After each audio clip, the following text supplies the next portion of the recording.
예산 출신 새누리당 김영필 도의원입니다. 오늘 저에게 발언 기회를 주신 우리 이진환 부의장님 그리고 우리 동료 선배 의원님들께 진심으로 머리 숙여 감사 올립니다.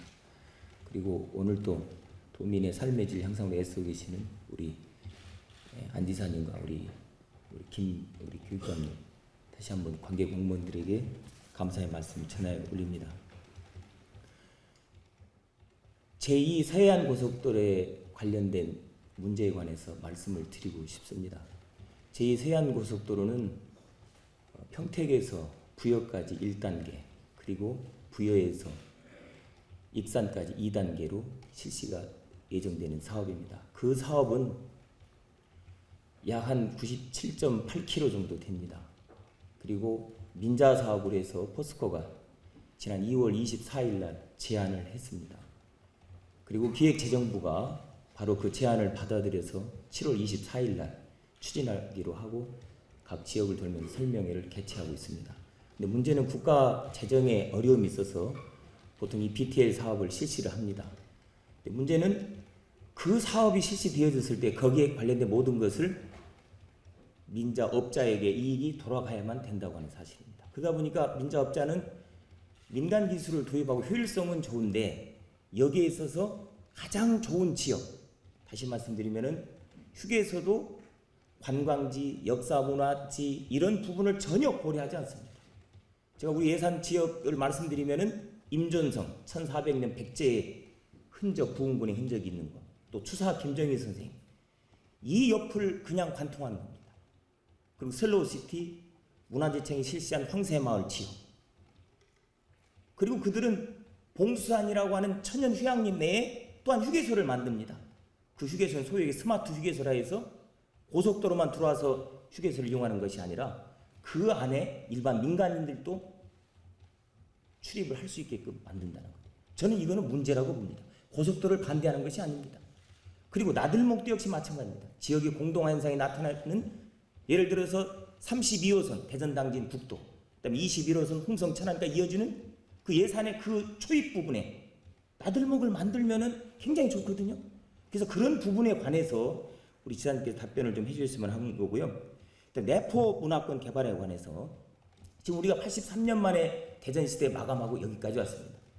그런데 이 2000년 전에 이곳의 수도가 진번국이라는 수도였습니다. 제가 내포 가야사 연구에 관한 책자를 보면서 2000년 만에 83년이 아니라 옛 우리 선조들이 이곳에 살았는데 돌고 돌아서 여기까지 왔구나, 이런 생각이 들었습니다. 근데 이러한 역사문화지에 바로 이러한 곳에 내포 신도시가 들어왔는데 가장 중요한 것은 우리는 동북아 허브 거점 도시를 지향하고 있고 대중국 무역 거점을 활성화시킨다고 하고 있습니다.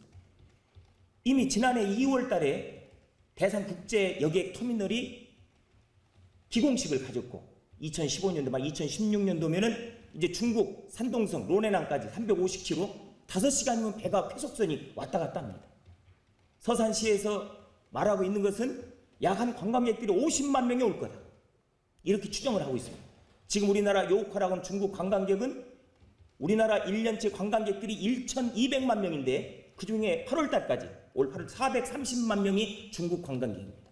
보통 1인당 외국 관광객 168만 원을 쓰는데 중국 관광객들은 250만 원을 쓴다고 합니다. 이거 엄청난 거 아닙니까? 여기에 관련된 우리 충남도는 올해 중국 사람들이 얼마나 왔느냐? 7만 9천 명 방문했습니다. 저는 이건 분명히 문제가 있다고 봅니다. 굴뚝 없는 산업, 관광산업, 그리고 내포의 역사에 이 도시 찬란한 것을 중국인들에게 또 일본인들이 알려져 나갈 때 얼마나 충남도가 발전하겠습니까? 여기에 관련된 우리 지사님 답변을 듣고 싶습니다. 세 번째는 내포 신도시 조기 정착 문제입니다. 우리 2020년까지 10만 명을 목표로 가고 있습니다. 우리보다 먼저 광주에 있던 전남 도청이 남학 신도시에 갔습니다. 2005년도 11월 달입니다. 그리고 도교청 2009년도에 전남 도교청이 입주를 했습니다. 현재 인구가 얼마인지 아십니까? 3만 4천 명입니다. 3만 4천. 저는 직접 방문을 해봤었습니다. 물어봤습니다. 아직도 공무원들 출퇴근 광주에서 자부담으로 왔다 갔다 한답니다. 그럼 왜 안 됩니까? 교육 여건이 안 되고 대학도 없고 종합병원도 없고 거기에 누가 살겠습니까? 저는 보다 먼저 입주한 남학 신도시가 우리 전철이 되지 않을까 심히 우려스럽게 생각합니다. 또한 예산 홍성이 있다 보니까 우리 도청 신도시 같은 경우는 어느 집에 가도 대문 없는 집 아마 우리 이 집밖에 없는 것 같아요. 이 남문이 대문인지 동문이 대문인지 북문이 대문인지 누가 봐도, 그리고 손님 왔을 때 지하에서 땅굴에서 맞이하는 것도 우리 충남 도청밖에 없다. 다른 지역을 다니면서 저는 그 부분을 절실하게 느낍니다.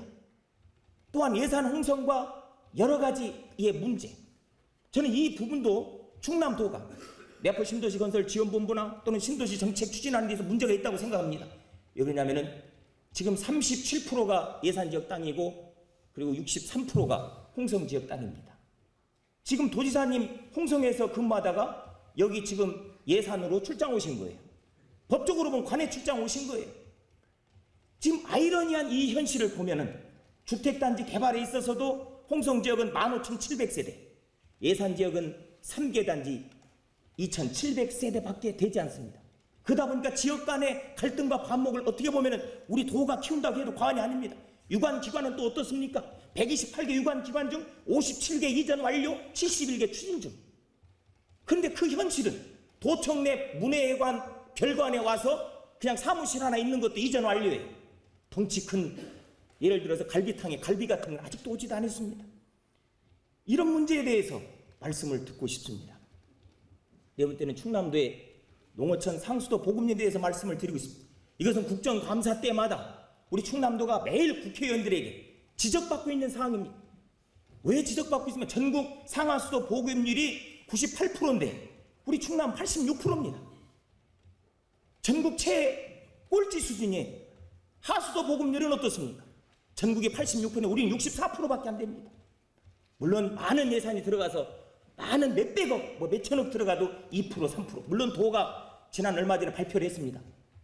상하수도라는 게 뭡니까? 상수도는 우리가 먹는 물을 가리킨 통로고, 하수도는 먹은 물을 갖다가 빗물부터 재활용해서 밑으로 흘러가고, 사람의 삶의 질을 가장 향상시키는 겁니다. 아프리카 사람들의 질병이 왜 생깁니까? 먹는 물에서 생기는 거 아니겠습니까? 그리고 먹는 물을 갖다가 깨끗하게 강으로 나갈 때 정화시켜 나가야 되는데 그 물이 오염수로 쌓여져 있고 거기에서 세균과 질병이 생겨가지고 문제가 생기고 있습니다. 저는 상수도 하수도 보급률이라고 하는 것이 충남에 있어서 저는 물이라고 하는 자체가 물의 복지라고 생각합니다. 우리 지자체에서는 셋째한 무상교육, 그 다음에 친환경 급식, 삼농육지 이렇게 추진하고 있지만 진정한 우리 몸의 70%가 물로 구성되어 있고 물을 통해서 좋은 물 먹으면 건강하고 나쁜 물 먹으면 안 좋고 시궁창에 세균이 있는 곳에 가서 한번 몸에 적시면 문제가 생기는 이와 같은 현실 가운데에서 물도 진정한 복지인데 그 복지에 관해서 우리 충남도가 너무나 지나치게 방관하고 있다라는 생각을 갖습니다. 거기에 대해서 삶의 질이 떨어지는 그 부분에 관해서 지사의 답변을 듣기를 원합니다. 다섯 번째는 삼농혁신을 말씀하고 있습니다. 저는 제가 9대 의회 때도 농산경제에 있었고 2년 동안 행자회에 가서 예산이나 진행되는 사항을 살펴보다가 다시 친정이라고 할 수 있는 농업경제환경위원회로 돌아왔습니다. 여기에 와서 예산서를 살펴보면서 97%가 국가에서 정해진 사업에 있어서 도비를 함께 편성하는 예산이 많습니다. 그런 가운데서 97%가 국가사업인데 3%가 충남도 자체 사업입니다. 어제 존경하는 우리 전낙원 의원님께서 그런 말씀 하셨잖아요. 어디 가서 홍보사업하고 뭐하고 이것이 삼농에 있어서 실제적인 도 사업이다. 근데 국가가 97%를 대는데 삼농이라는 이름으로 해서 전국 15개 아마 도 가운데에서 그 공을 국가는 돈을 댔는데 광역자치단체 중에서 삼농이라는 이름으로 면류관, 월계관 쓰는 건 아마 우리 안 지사님밖에 없을 겁니다. 저는 이와 같은 현실 가운데에서 뭔가 삼농이라는 실적을 한번 만들어 보자 이 말입니다. 우리 지사께서 검토해 보겠습니다. 연구해 보겠습니다. 의원님들 좋은 말씀 주셔서 감사합니다. 언제까지 그렇게 하시다가 세월 다 가실 겁니까? 바쁘시지 않습니까? 이러한 상황 가운데에서 저는 우리 충남도가 남양주에 세계 유기농대에 있었고 울진 왕피천에서 세계 유기농 엑스포 대회도 있었고 계산 인근에서도 엑스포 대회를 치르고 그리고 전주에서도 유기농 웰빙 대회 또 천안 같은 지자체에서도 웰빙 대회를 치르고 이렇게 합니다. 저는 국가 사업의 예산에만 의지할 것이 아니라 한번 그런 사업을 친환경 농업 활성화하는 사업을 한번 했으면 좋겠습니다. 농업기술은 한 30만 평 됩니다. 그리고 이 사업하면 물론 중앙정부의 협의를 거치셔야 되겠지만 홍문표 예산결산 특별위원장도 있고 요즘 굉장히 가깝게 지내신다는 소문 많이 듣고 있습니다. 또 많은 도움 받고 있지 않습니까? 그러한 가운데에서 국가에 있어서 세계 유기농 하면 엑스포 대회 같은 것을 농업기술원에서 한번 개최한다라고 하면 국가로부터 순수한 충남 도만의 교부금 예산을 따올 수 있는 거 아니겠습니까? 그렇게 함으로 인해서 친환경 농업이 저는 발전될 수 있다는 생각을 갖습니다. 그냥 편하게 안주해서는 결코 되지 않습니다. 전화 한 통 해가지고 같은 출향인사 고향 사람들끼리 나 좀 봐주십시오. 요즘 무한도전이라고 합니다. 무조건 한두 끝도 없이 도와주자, 전화 한 통이면. 그런데 이거 가지고 되진 않습니다. 그거는 국가 매칭 사업밖에 할 수밖에 없습니다. 우리 충남도의 친환경 농업이 우리 안 지사님 취임하고 저희와 같이 일할 때 2010년도에 1.7%였습니다. 2020년까지 약 한 15%를 목적으로 가고 있는데 지금 현재 어떤 건지 아십니까?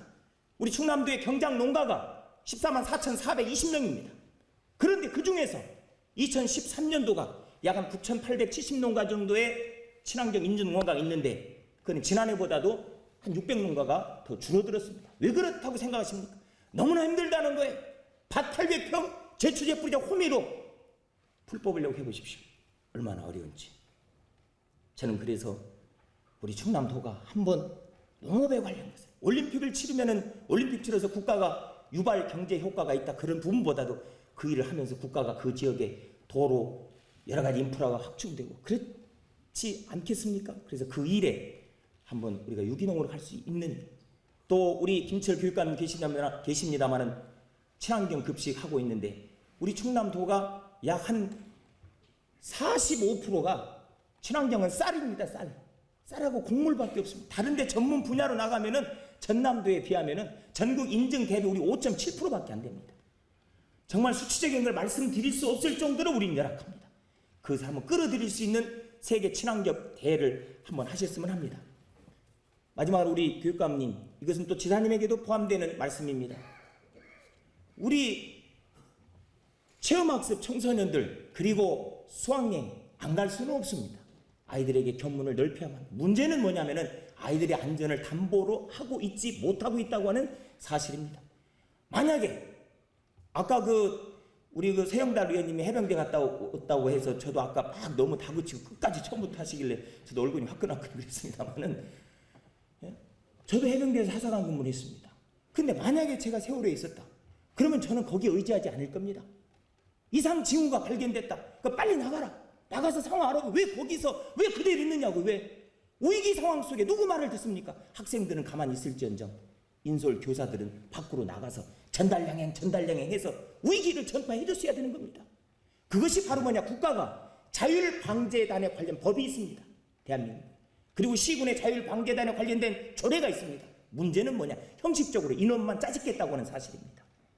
그렇기 때문에 저는 교육청에서 양호교사, 그 다음에 체육교사, 선생님들이 긴급 상황에 어떻게 대처할 것인가를 국가가 법을 정한 그 테두리 내에서